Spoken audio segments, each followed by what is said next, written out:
देखिए बेटा प्रॉब्लम एक बार देखिए फ्रिक्शन की। Find out minimum value of capital F so that there is no slipping between M2 and M3। Minimum कितने forces को आपको धक्का देना है जिससे कि यहाँ पर M2 और M3 के बीच में स्लिपिंग ना हो। M2 M3 पर इसी तरह ऊपर रखा रखा आगे बढ़ता रहे। आप देखिए अगर आप कैपिटल एफ नहीं लगाएंगे तो गिर जाएगा ये, तो M2G ग्रेविटी की वजह से गिर जाएगा नीचे। ठीक है ना, बिल्कुल नहीं रुक सकता यहाँ पर ये गिर जाएगा यहाँ से। ठीक है, बट लेकिन अगर आप कैपिटल एफ यहाँ पर इस तरह से लगाएंगे तो फिर ये M2 रेस्ट पर रह सकता है मूव करते हुए M3 के रिस्पेक्ट में। तो आपसे वही पूछ रहा है मिनिमम फोर्स कितना लगाना पड़े कि M2 की M3 के रिस्पेक्ट में स्लिपिंग ना हो। तो तरीका वही है अपना कि आप क्या करेंगे, पहले फ्रिक्शन से अपना काम कराएंगे। ठीक है, फ्रिक्शन यहाँ पे कहीं नहीं है बेटा, केवल यहीं पे फ्रिक्शन है, बाकी कहीं भी फ्रिक्शन नहीं है। क्लियर है, क्वेश्चन में लिखा हुआ है क्लियरली कि आपका यहाँ के अलावा और कहीं फ्रिक्शन नहीं है। जो मैं आपको नोट्स भेजूंगा उसमें क्वेश्चन क्लियरली लिखा हुआ है। ठीक है ना, ये तो जस्ट वीडियो में तो अपन सब बोल ही रहे हैं तो कोई दिक्कत नहीं। बट लेकिन आपको जो मैं भेजूंगा उसमें आपका क्वेश्चन क्लियरली लिखा मिलेगा कि आपका सब जगह पे फ्रिक्शन केवल यहीं पर है और कहीं भी नहीं है। ठीक है, तो बेटा आपको लिखना कुछ नहीं है किसी को भी, आपको सब मिल जाता है PDF में। तो आपके लिए यहीं पर एक M2 पर केवल एक अपवर्ड डायरेक्शन में फ्रिक्शन लग रहा है यहाँ पर, और इधर लग रहा है M2G। तो आपका अगर ये M2 नहीं गिर रहा है तो इसका मतलब क्या है, F equals to M2 into g. ठीक है, अगर ये नहीं गिर रहा है इसका मतलब क्या है, F equals to M2 into g, पहली इक्वेशन। अब आपको यहाँ पे नॉर्मल रिएक्शन निकालनी है बेटा।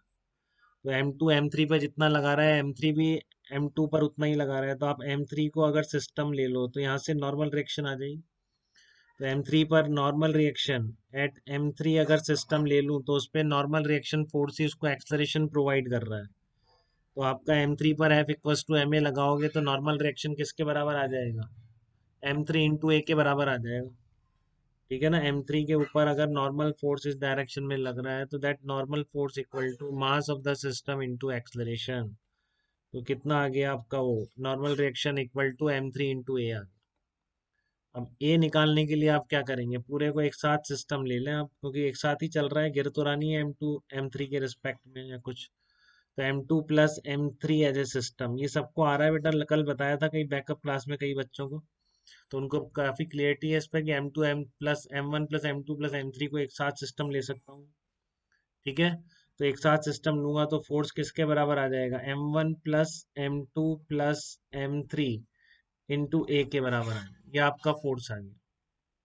ठीक है, तो यहाँ से आप एक्सलरेशन निकाल लीजिए, acceleration equal to capital F upon M1 plus M2 plus M3 आ गया आपका। ठीक है, तो नॉर्मल रिएक्शन फोर्स किसके बराबर आ जाएगा यहाँ से, M3 into F upon M1 plus M2 plus M3 के बराबर आ जाएगा। बोलिए बेटा, नॉर्मल रिएक्शन में कोई दिक्कत तो नहीं है आपको। तो आपका पर्पज ये होता है, फ्रिक्शन फोर्स पता पड़ गया, नॉर्मल रिएक्शन फोर्स पता पड़ गया, F less than equal to mu N करना है।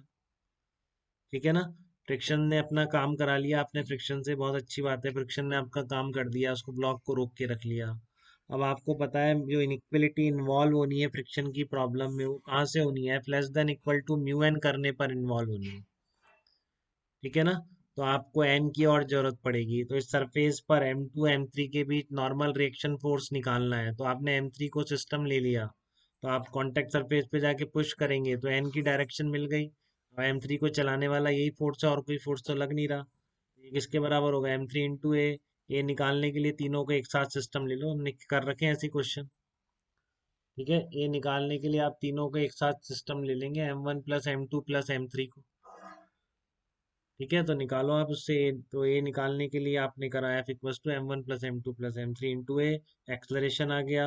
अब आगे की कहानी आपको पता है, F less than equal to mu है, सबसे बेस्ट और सेफ मेथड है बेटा। तो फ्रिक्शन की वैल्यू उठा के रख दो, कितनी आ गई friction, M2G less than equal to mu into normal reaction, तो कितना आ जाएगा, mu into M3F upon M1 plus M2 plus M3 आ जाएगा।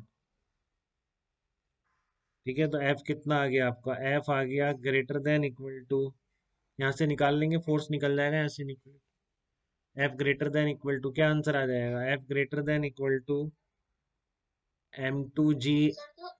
हाँ बोलो बेटा बोलो।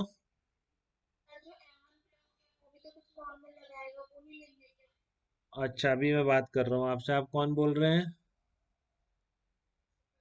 हाँ खुशी बोल रहे हो। खुशी आप मिस्टेक नहीं कर रहे कहीं? आप वहाँ पे नॉर्मल लगाएगा तो ये इस पर मैंने नॉर्मल किसके M3 के नॉर्मल रिएक्शन की कैलकुलेशन की बात कर रहे हैं आप?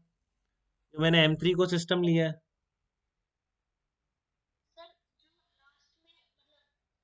फ्रिक्शन फ्रिक्शन सिर्फ M2 ब्लॉक पे है ना, तो लास्ट में हमने M2 को ही देखा होगा एज ए सिस्टम, नहीं इसके लिए नहीं, हमने F लेस देन और इक्वल टू म्यू एन लगाया। वो तो लगा दिया। वो तो फ्रिक्शन दो इस सरफेस के बीच फ्रिक्शन की वैल्यू होगी less than equal to mu into normal reaction इस सरफेस की। ये क्लियर है आपको? अच्छा। Yes sir, yes. इस यहाँ पर फ्रिक्शन की जो लिमिट है वो mu into normal reaction at this surface. तो इस सरफेस की निकालने के लिए मैंने सिस्टम ही M2 को लिया, M3 को लिया बेटा ना।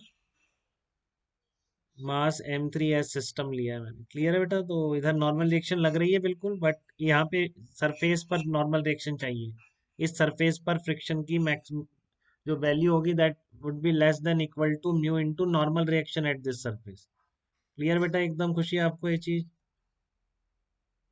Yes sir.